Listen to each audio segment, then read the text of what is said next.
We have Dave Dubeau with us here today. Dave is going to be starting a new podcast. So when you hear this episode, he might have a show or two released. So take a look and look for How to Raise Capital 101 show. Dave is full of information when it comes to this topic. And I'm going to even point everybody to your previous appearance because we talked about how to find money partners with Dave. And it was episode number 274. So welcome back, Dave. It's great having you back. Jack, it's wonderful. Thanks for the opportunity to speak to your people again. So today we're going to take a different approach, though.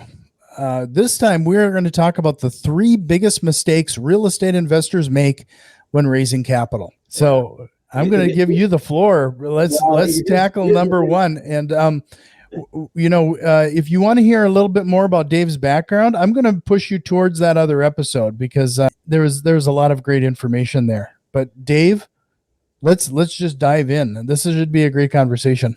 Well, Jack, thanks a lot. I think the reason I was chuckling is because these three biggest mistakes are all mistakes that I made when I first fumbled around trying to raise capital.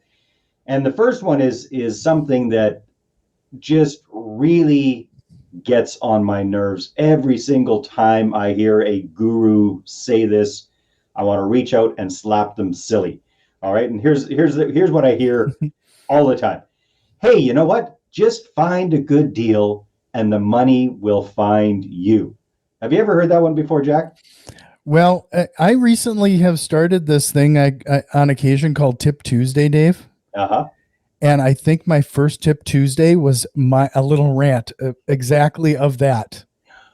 So I hope you weren't ranting that's the way it should be. It's the other way around. I hope. No, it's the other way around. I think it is the biggest myth that has been spread and has just permeated in most of the real estate guru world, if you will. Oh my goodness. And you know what?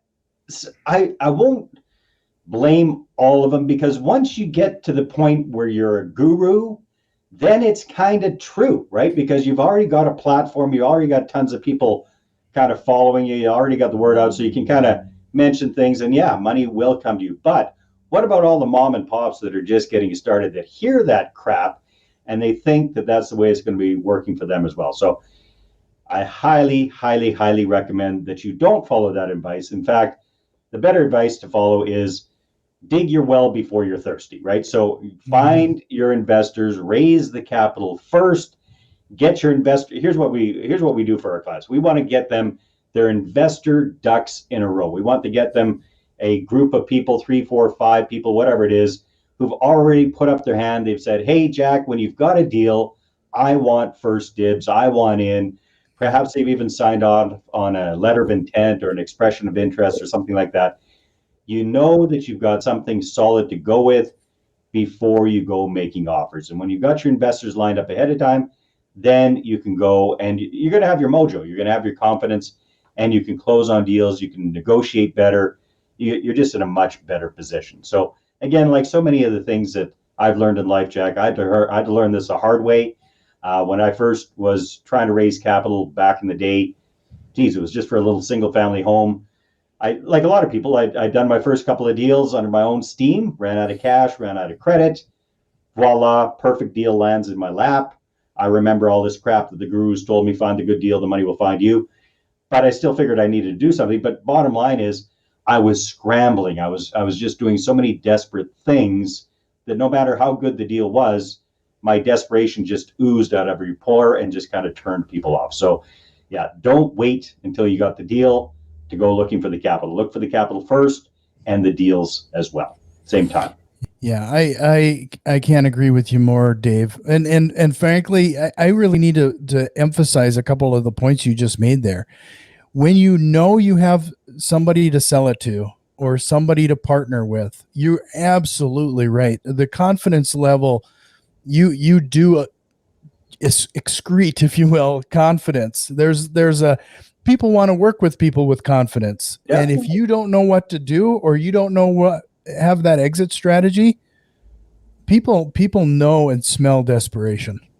Yeah, most definitely. So what it gets to, and I'm sure you've seen this yourself, Jack, is when you've got that group of investors lined up ready to go, then it's almost it's almost like you get to pick and choose who you want to have on board as your investors versus desperately chasing after anybody with a checkbook and a pulse that will invest with you. So Yeah, that's a beautiful place. absolutely right. And I've been pushing this concept that, I've also been telling a lot of people that it's not, real estate investing, frankly, isn't as easy as what you get on some of the ads you see on Facebook and Twitter and everything either. It's almost presented as it's a get rich quick scheme. But if you review 100 properties and you might go see 10 of those properties and you might submit offers on 2 of those properties, that's not far fetched. I mean, that's a lot of touching, a lot of contact in regards to properties. As far as I'm concerned, you almost have to put as much effort into finding and building your buyers list and your networking and your marketing as you are. And it's so topsy-turvy that I don't think people actually take that advice. Exactly. No, you said it very well. They both go hand in hand, right? You got to be finding deals, you got to be analyzing deals, you got to be looking at properties, and at the same time, you need to be finding investors, you need to be warming up investors, you need to be enrolling investors. Both go hand in hand. Exactly. Yeah. So, well, let's move on to number 2. What's your second biggest mistake? Well, again, another painful lesson learned personally there, Jack. Again, all back from that first experience. So I had that deal land in my lap. I didn't have the investors lined up. I knew they weren't just going to magically fall out of the sky. I knew I was going to have to do something. So I started, I rushed in like the good old bull in a china shop, and I tried everything that looked effective on TV and in the movies. So what looked at around that time, I think it was around the time that The Wolf of Wall Street came out, give or take. Do you remember that movie? Yep, I do. Leonardo DiCaprio and all those guys, they made it look fun getting on the phone and dialing for dollars, cold calling people.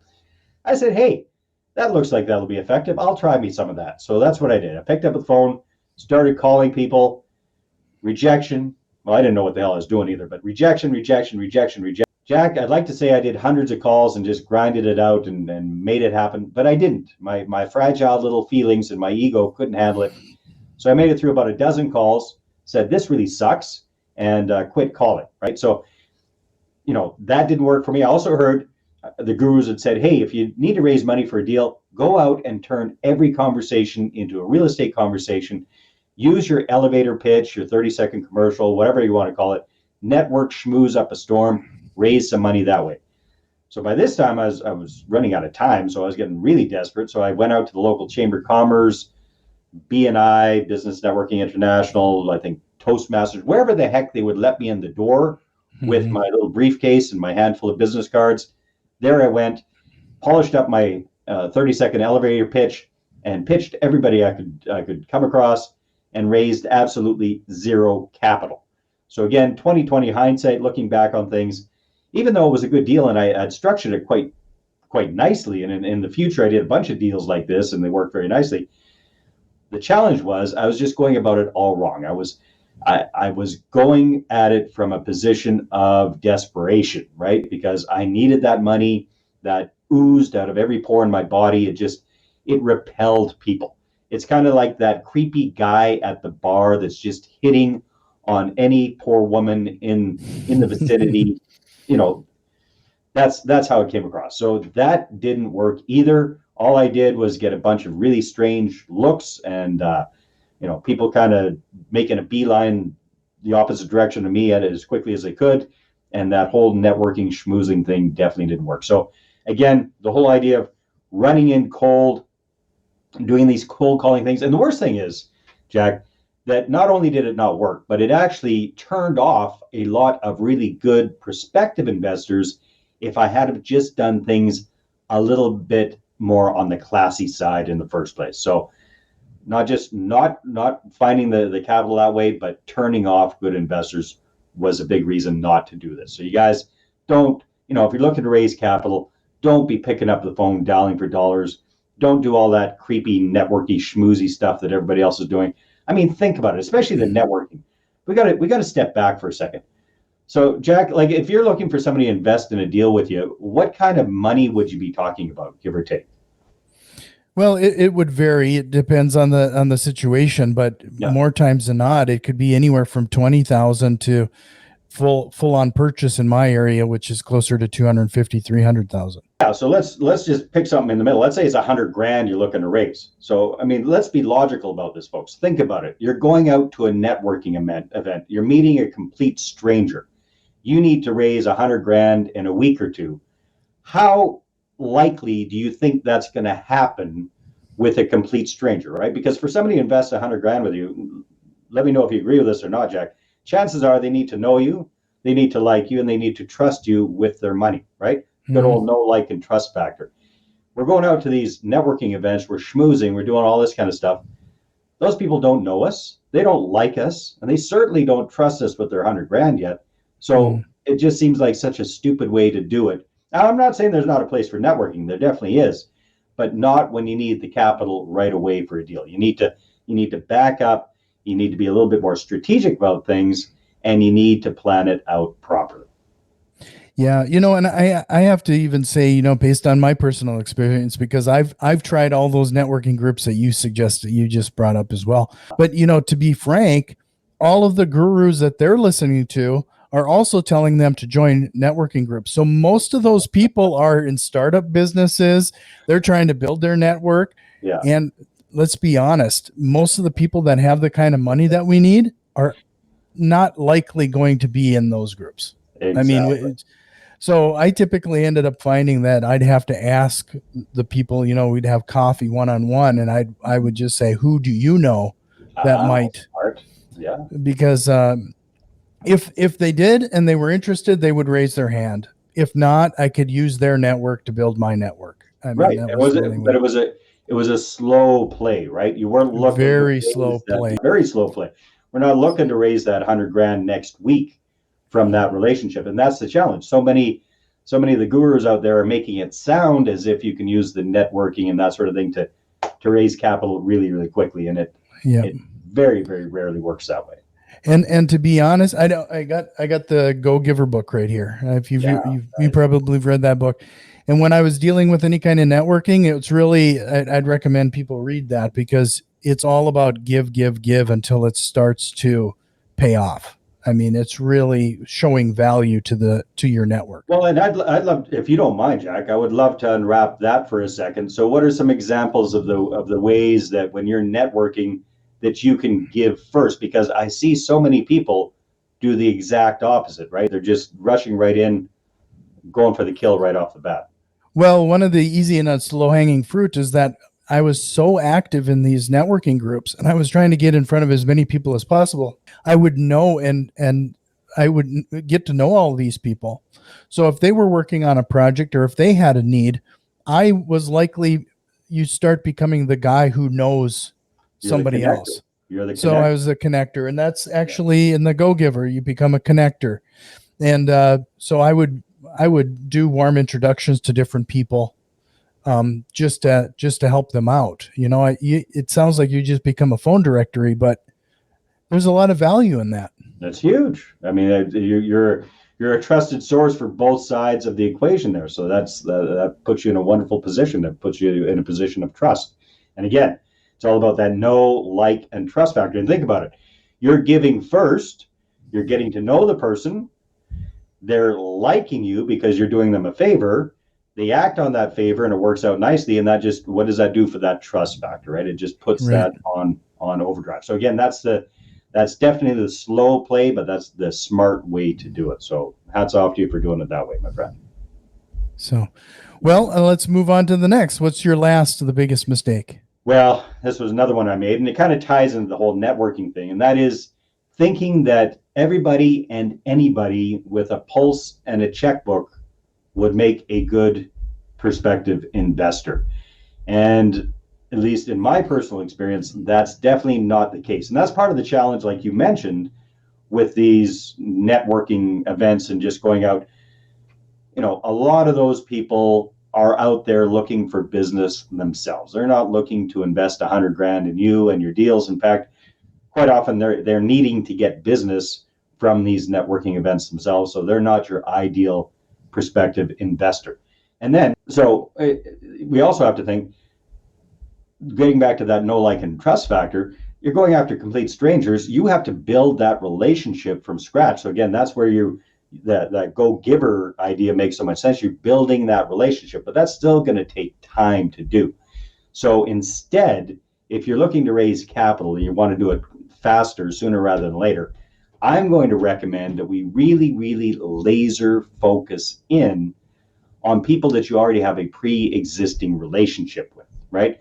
I'm talking about friends, family members, coworkers, business associates, people that you know, people that you already know and who already know you, people that you like and who already like you, people who already trust you to a certain degree, maybe not with your 100 grand just yet, but there's a level of trust already built in there.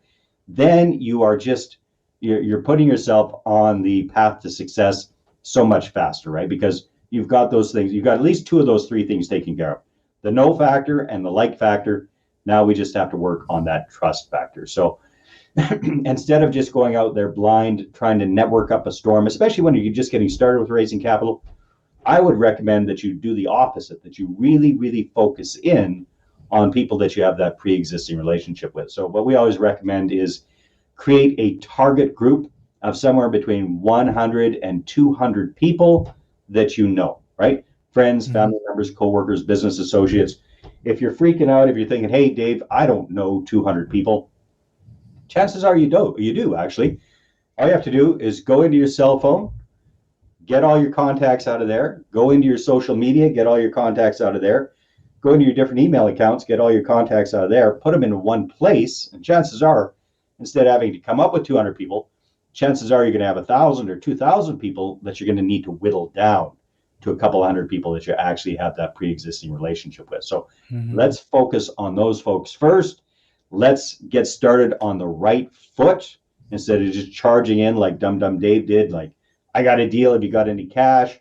Let's be a little bit more classy about the whole process. Let's warm them up. Let's reconnect with people on a personal level first, and then we'll set the stage for starting to talk about real estate investing. And then my whole process, this thing behind me is called the Money Partner Formula. It's all about attracting investors, getting them curious, getting them to put up their hand and say, hey, you know what, Jack, what's this real estate thing that you're up to? I'm curious, I'd like to find out more. Because that conversation is a complete 180 from us desperately, creepily chasing after people and trying to convince them to invest in our deals. Does that make sense, Jack?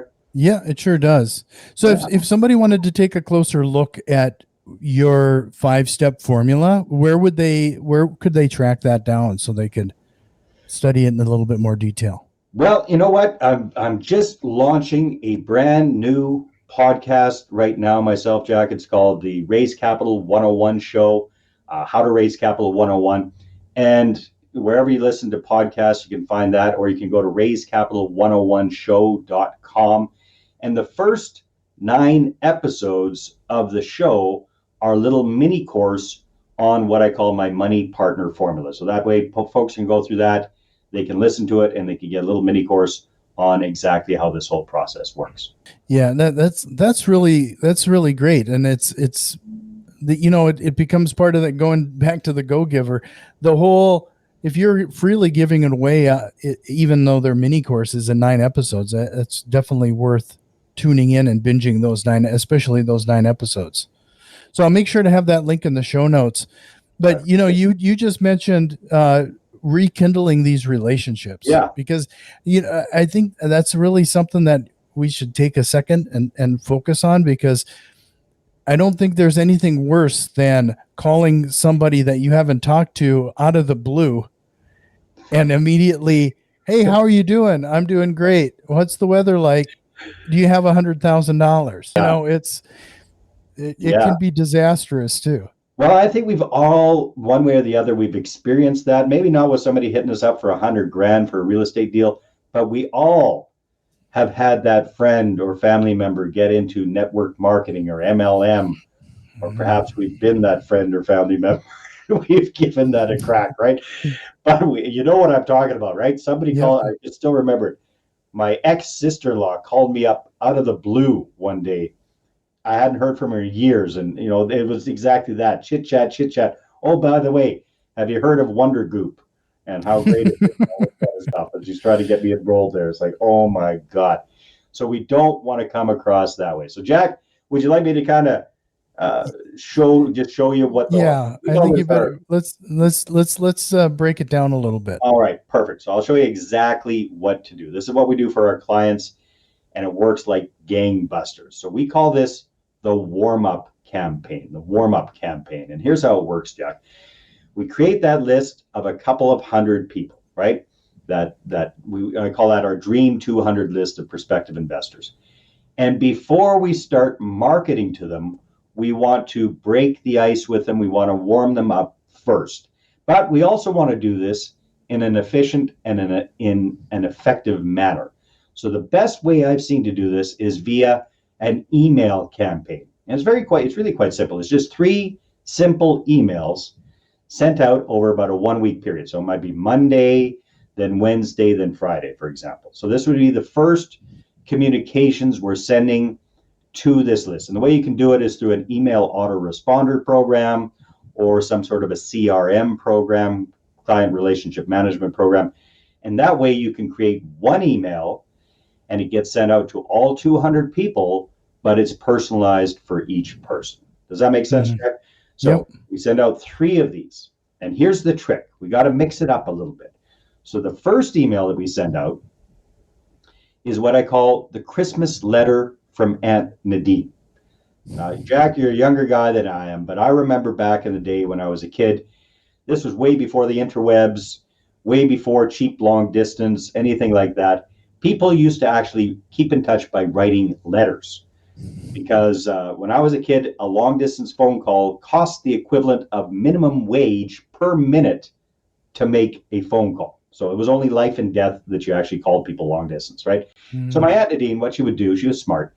Every year, she would write a nice long Christmas letter. She would take it down and get it Xeroxed. That's what it was called. Get it Xeroxed, photocopied, and then put that in with her Christmas cards and send off 40 or 50 of those, whatever it was, to all of her friends and family all over the place. So every year we get this card with this big letter and we read through it, and that's how we stayed up to touch with that side of the family. We're going to do a modern day version of that via email. So here's what we do. I just go in assuming that everybody on that list has probably not heard from me in the last 3 or 4 or 5 years. And I'm just going to give them a quick little catch up on what I've been doing. So it might be something like this. Hey, let's say, Jack, you were on my list. It would be personalized. Hey, Jack, it's Dave. Chances are it's been a while since we connected. Just thought I'd reach out, say hi, see how you're doing, and catch up. I'd love to reconnect with you. So I'll get started first. Here's what I've been up to for the last little while. So blah, blah, blah. Here's what I've been doing. Here's what the kids are up to. Here's how old they are, what their names are. Here's the good stuff that's gone on in my life. Here's the not COVID, trips we've taken, fun stuff we're doing, yada, yada, right? Not too in depth, but if you were to print this out, it might be like a page long, right? So you get in there. And here's a tip. Write this one down, you guys, if you're taking notes. Make it personal. Don't make it too corporate sounding. Don't make it personal, as if you were writing a letter or an email to an old friend that you've lost touch with, like legitimately like that. Very personal. So that's why I talk about, the good stuff, maybe some of the not so good stuff if somebody's passed away in your life or gone through a divorce or something like that. Feel free to talk a little bit about that. Don't dwell on it. But make sure you always leave things off on a high note. And then here's the trick. At the end of that email, you say, well, okay, that's enough about me. How about you? Please, please, please hit reply to this email. Let me know how you're doing. I'd love to hear back from you. And you set that up through your email autoresponder system, your CRM. Send that sucker out. And then here's the job. When people respond, have a genuine connection with them. So even though you're sending this out mass email to 200 people, it's going to be personalized for each person. And you are having a legitimate connection when you're going back and forth with people when they answer you. Does that make sense, Jack? That's how we're able to take personalization along with technology and make this a system and make it work very, very effectively. So that's the first message. Let's say that goes out on Monday. Let's say we got 150 people on our list, for an example. Chances are you might get 8 to 10, 15 responses, give or take, right? It's not like every single person is going to reply back to you, but you probably will get a handful. There's money in those connections, though, so make sure you pay attention to who connects with you. Wednesday, we're going to send out another message, similar kind of message, different format. So what I recommend and what we do for our clients is we do a video message. Hey, it's Dave. I thought I'd try something different, send you a quick little video just to see what you're up to, catch up on what I've been up to. So basically, I'll talk about the same thing. I won't read it, but I'll talk about it, right? And I'll talk about what's going on. And quite often what we're doing when we've got clients is, if they've got kids and whatnot, maybe they'll have a kid come in and they'll put Janie here to say a few words or something, just something personal that really makes it kind of pop. And again, the same idea, catch people up. And at the end, hey, well, that's what I've been up to. If you haven't had a chance to get back to me yet, please hit reply to this email. You don't have to film a video, but hit reply to the email. I'd love to hear back to you. Take care. Talk to you soon. Send that out to everybody. Now you're going to get another, 8, 10, 15 responses back from that one. Okay. Mm-hmm. And then last but not least, and this one's this is vital, Jack. The third message is vital. We call this the transition message. And this is where we're gonna give people the heads up that we're going to be shifting from just all warm and fuzzy and personal reconnection, that we're going to start talking to them about real estate investing. And we're also going to give them the option to opt out if they'd really rather not hear about it. Okay? Sure. This is a short, again, I recommend we do a short little video message here. It doesn't have to be video, but it just works better. Pretty short and sweet. If I were doing it, it'd be something like this. Hey, it's Dave. It's been really good reconnecting with you again over the last week or so. Just want to let you know that moving ahead, I plan on doing a much, much, much better job of staying in touch. And in fact, I want to let you know what I'm up to with real estate investing, because real estate is something that I'm very passionate about. I'm doing really well with it. And in fact, I think real estate's the best way for everyday folks like you and like myself to get a good, solid return on our money backed by something real, and that's real property. And hey, who knows? Maybe sometime in the future, you might even want to partner with me in a deal and share in the profits. But you know what? If you're really not interested in real estate, that's okay too. You can always click unsubscribe at the bottom of any of my emails. You'll be taken off my list immediately. My feelings will be hurt for a little while, but eventually I'll get over it. All right. And in the meantime, if you haven't got back to me, please hit reply to this email. I'd love to see how you do. Take care. Talk to you soon. Send that sucker off. Does that make sense, Jack? But yeah, I really appreciate you breaking this down, because this is a great example of this. You're talking about over a week, and that's actually that seems like a short amount of time, but I just foresaw a lot of people trying to do exactly what you're doing in 3 days over the course of a week in like a 30-minute conversation. 10 days would actually be even better, right? But you can do it in a week. But yeah, you don't want to do it day after day after day. It's just too fast. Yeah. So I'm going to send everybody to your website again, raisecapital101show.com. I'm going to make sure to have that link in the show notes. And I can't recommend Dave enough when it comes to working with and raising private capital and partnerships and a variety of, anything associated with that. No. So I'm sure your podcast is going to be full of fantastic information. I'm sure the show should be out now. So while you're hit pause here for a second, go over in 5 days show and subscribe and start learning from the legend here when it comes to this. Well, Dave, this is something new that I started doing, and I'm curious as to your answers, because I do have a list of rapid fire questions. Oh, now. Great. I love these. Because you haven't told them to me ahead of time, so they get to be No, I haven't told you them ahead of time. You probably know the last one, because I think I probably I've been using the last one for quite a while. But so the first thing is that it's like Wayne's World. You're going into a guitar shop, but Stairway to Heaven is not. You cannot play Stairway to Heaven. So we cannot say Rich Dad Poor Dad, and you can't bring up any of your own books. And that's another thing we should probably bring up, is Dave is an author, and he's written, I don't know how many books now, 3, 4, 5? 8. 8. So Dave has a list of books, but if you would recommend, and a couple of them are actually reasonably good. They're all very good. So with that being said, what is one book you would recommend everybody checking out? Oh, that's easy. Just one. Okay. You can have more than one. If you have more than one, bring it. I do. So number one of my favorite books this year, Who Not How by Dan Sullivan and Really good book. Ben Hardy. Yeah, that one. One that I'm going through right now, which we're actually applying with all of our clients these days, is a fantastic book if you're in business for yourself. It's called Never Lose a Customer Again. Never Lose a Customer Again. Joey Coleman. So I highly recommend that. That's a new one. I haven't heard of that one. Even for us as real estate investors, when you're working, because your investors are your clients, right? So your investors are your clients. Some people consider their tenants to be their clients. So there are lots of great ideas on how to keep them longer with this book. So I highly recommend that as well. Oh, good. I'll add that one to the list. What is the best piece of business advice you've ever received? So many different great pieces of advice. I think one of the biggest, best pieces of advice I've gotten is the whole idea of pig-headed determined. Just, go for it, and just keep going. Now, sometimes that can work against you, but generally speaking, most of us give up way too soon. I know that's been my tendency in the past. So the whole concept of just go, and don't give up. You might have to change course a bit, but don't take your eye off the ball. Right. What is the worst piece of business advice you've ever received?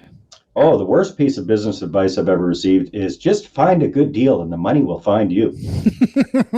I had a feeling that one was going to come back again. So okay, here's another one. If you could go back in time to visit your younger self, what piece of advice would you give yourself? Oh, I think I would tell my younger self to quit being such an uptight son of a bitch and, enjoy life a little bit more and take some time to, smell the roses, work on that type A personality a little bit and relax. Yeah. I think that's one of those things that, as entrepreneurs, we push. And, we get into this in real estate investing. We're trying to reclaim some of our time and some of our life, but then we kind of lose track of that as being the goal. Mm-hmm. So yeah, that's a good one. And then, is there a question or concept you wished we would have covered here today? Well, you didn't ask me anything about my fashion sense or my amazing hairstyle, Jack. So I think picture is worth 1,000 words. So if you head over to my YouTube channel and you can see Dave in his glory. In all my glory. There we go. No, I think you did a fantastic job, my friend. You do a great job of interviewing your guests. So I appreciate all of the questions that you asked. So, well, I appreciate it, Dave. You're welcome back anytime. I hope it'd be great to go through some of maybe the titles of some of your mini courses, and just kind of walk through a few of those things here as well. But I'm going to point everybody one last time. Check out Dave's new podcast, RaiseCapital101show.com. I'm sure that's going to have all of the related show notes, but I really appreciate your time again, Dave. This was great. Likewise. Thanks so much, Jack.